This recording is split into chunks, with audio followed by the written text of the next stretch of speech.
मुआशरे में जहाँ शराब नोशी बहुत ज्यादा है, मेरी माँ और मेरी बहनों, मुआशरे के अंदर बेपर्दगी ने भी एक गलत माहौल खराब कर दिया है। आजकल जल से भी उससे महफूज न रहे। जल से होते तो मेला लगता है, और मेला लगता है तो नौजवान लड़के और लड़कियां उस मेले में जाते हैं, उनकी लिपस्टिक भी होती है, पर्दा तो बंगाल में दिखाई नहीं देता है। मेरे भाइयों, जहां तालाब के अंदर एक तरफ लड़के और दूसरी तरफ लड़कियां नहाती हुई नजर आती हो, वहां से कौन सी उम्मीदें लगाई जा सकती हैं? गौर करो मेरे प्यारे साथियों, जो पर्दे के बारे में कभी हजरत फातिमा रज़ी अल्लाह ताला अन्हा को याद करो, जब उनकी मौत का इंतकाल का वक्त आया तो उन्होंने अपने शौहर से कहा, अली मेरी इंतकाल का वक्त करीब है, मुझे नहीं लगता कि मैं बचूंगी।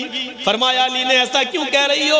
अली मेरी एक वसीयत है, उसको नोट कर लेना। हजरत अली ने कहा, तुम मेरी बीवी नहीं, तुम मेरी वाइफ ही नहीं, मोहम्मद रसूलुल्लाह की बेटी हो, बताओ तुम्हारी क्या वसीयत है, मैं उसको जरूर पूरा करूंगा। कहने लगी फातिमा, आए अली जब मेरा इंतकाल हो जाए, जब मैं इस दुनिया से रुखसत हो जाऊं, जब मैं इस दुनिया से चली जाऊं, तो मेरे जनाजे को, मेरी लाश को कफन से ढांक देना। सफेद रंग का कफन जब मेरी लाश पर चढ़ाओ तो मेरी लाश को मेरी चारपाई पर बिठाकर जब कब्रिस्तान की तरफ लेकर जाओ तो आए अली रात के अंधेरे में ले जाना, ईशा की नमाज के बाद मुझे कब्र में दफनाना, दिन के उजाले में दफन न करना।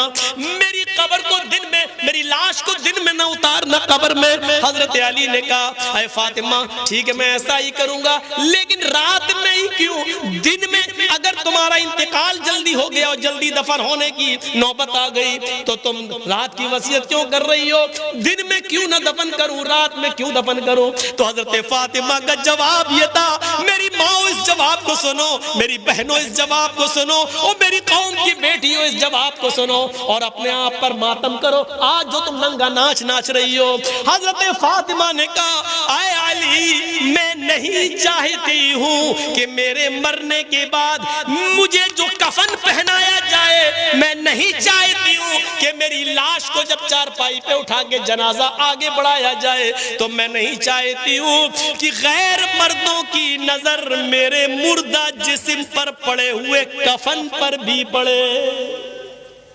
चेहरा तो दूर, मैं नहीं चाहती कि मेरे मुर्दा जिस्म पर पड़े हुए कफन पर किसी गैर मर्द की नजर पड़े, मैं नहीं चाहती। ये था मोहम्मद रसूलुल्लाह की बेटी का पर्दा, ये था मोहम्मद रसूलुल्लाह की बेटी का हाल, जो इंतकाल से पहले ये वसीयत कर रही है। वो मोबाइल चलाने वाली हो सोचो, वो फेसबुक चलाने वाली हो सोचो, वो व्हाट्सएप पर उल्टी सीधी और खूबसूरत लड़कियों की फोटो लगाकर नौजवानों को अपने शक्ल सूरत से भड़काने वाली हो सोचो, शायद तुम्हारे बारे में अल्लाह के नबी ने फरमाया, ऐसी औरतें कभी भी जन्नत के अंदर दाखिल न होंगी। ला यदखुलनल जन्नह वला यजिदन्न रिहा, जन्नत में जाना तो दूर, जन्नत की खुशबू भी नहीं पाएंगी। मेरी बहनों अपने आप को संभालो, मेरी कौम की बेटियों अपने आप को संभालो। पूरा महाराष्ट्र में आज देख लो कितनी मुसलमान लड़कियों ने कोर्ट में एप्लीकेशन दे दी है, और वो गैर मुस्लिम लड़कों के साथ आज निकाह करने के लिए तैयार है। कितनी गैर मुस्लिम,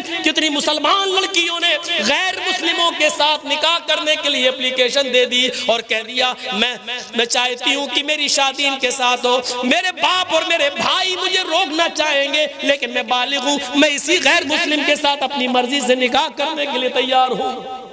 ये इसी बेपर्दगी का हाल है, ये इसी कॉलेज और यूनिवर्सिटी में लड़कों के साथ को एजुकेशन लेने का नतीजा है। मेरी बहनों अपने आप को बचाओ, मेरी कौम की बेटियों, बहुत बड़ी साजिश इस सियासी हुकूमत इस मौजूदा दौर की हुकूमत में तुम्हारे खिलाफ रची जा रही है। कॉलेजों में, स्कूलों में लड़कों को जगह, मुस्लिम लड़कों को पढ़ने के लिए वैकेंसी नहीं दी जा रही है, कहा जा रहा जगह फुल हो गई, और लड़कियों को जगह दी जा रही है और कहा जा रहा है कि लड़कियों के लिए जगह मौजूद है, लड़कियों के लिए इतना कोटा मौजूद है। वो जानते हैं कि जब लड़कियां मुसलमानों की हमारे कॉलेज में और स्कूलों में आएंगी और हमारे हिंदू और गैर मुस्लिम लड़कों के साथ बैठकर जब पढ़ेंगी, तो जाहिर है कि आग और पेट्रोल एक जगह रह ही नहीं सकता है, मोहब्बत और इश्क की आग लगेगी, और फिर ये हमारे भाई, हमारे बेटे इन लड़कियों को अपनी बहू बनाकर लाएंगे और फिर इनसे गैर मुस्लिम बच्चे पैदा होंगे। मेरी बहनों, इन साजिशों को नाकाम करो। मेरी कौम की बेटियों, इनके मंसूबों पर पानी फेरो। मोहम्मद रसूलुल्लाह की शरीयत पर आंच ना आने दो। मोहम्मद रसूलुल्लाह की शरीयत को बचाओ, आज के इस दौर में बचाओ। अगर इस्लाम के अंदर हाथ जोड़ना जायज होता तो मेरी कौम की बेटियों में तुम्हारे हाथ जोड़ लेता। अगर इस्लाम के अंदर भीख मांगना जायज होता तो मैं अपना दामन फैलाकर तुमसे भीख मांग लेता। मेरी कौम की बेटियों, मेरे दामन में इतनी भीख डाल दो कि तुम अपने आप को पर्दे में रखो, अपने आप को फेसबुक और व्हाट्सएप और मैसेंजर से बचा लो और इस्लाम की खिदमत करो। हजरत फातिमा जैसा पर्दा करो, और इतना न करो तो कम से कम मौजूदा मुआशरे में ऐसा तो करो कि तुम्हारे माँ बाप की और भाइयों की इज्जत, उनकी छल्ली छल्ली ना हो, उनको शर्मिंदगी महसूस ना हो, मुआशरे को शर्मिंदगी महसूस ना हो। इतना तो कम से कम करिए। 10:30 से 12:30 हो चुके हैं, 2 घंटे काफ़ी है। मुझे अभी कलकत्ता निकलना है। मेरी कल कलकत्ता से लखनऊ के लिए फ़्लाइट भी है, जाना भी है।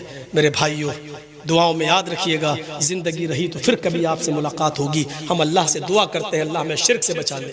अल्लाह हमें माँ बाप की खिदमत करने की तौफीक अता फरमा, 5 वक्त की नमाज का पाबंद बना ले, शराब नोशी से हमारे मुआशरे को पाक व साफ रखते, और आए अल्लाह हमारी माँ बहनों को पर्दे की तौफीक अता फरमा। जब तक तो हमें जिंदा रख, इस्लाम पर जिंदा रखना, और जब हमारा खात्मा हो तो ईमान पर हमारा खात्मा फरमाना। वमा अलैना इल्लल बलागुल मुबीन व आखिरु दअवाना अनिल हम्दुलिल्लाहि रब्बिल आलमीन। अस्सलामु अलैकुम व रहमतुल्लाहि व बरकातुहू।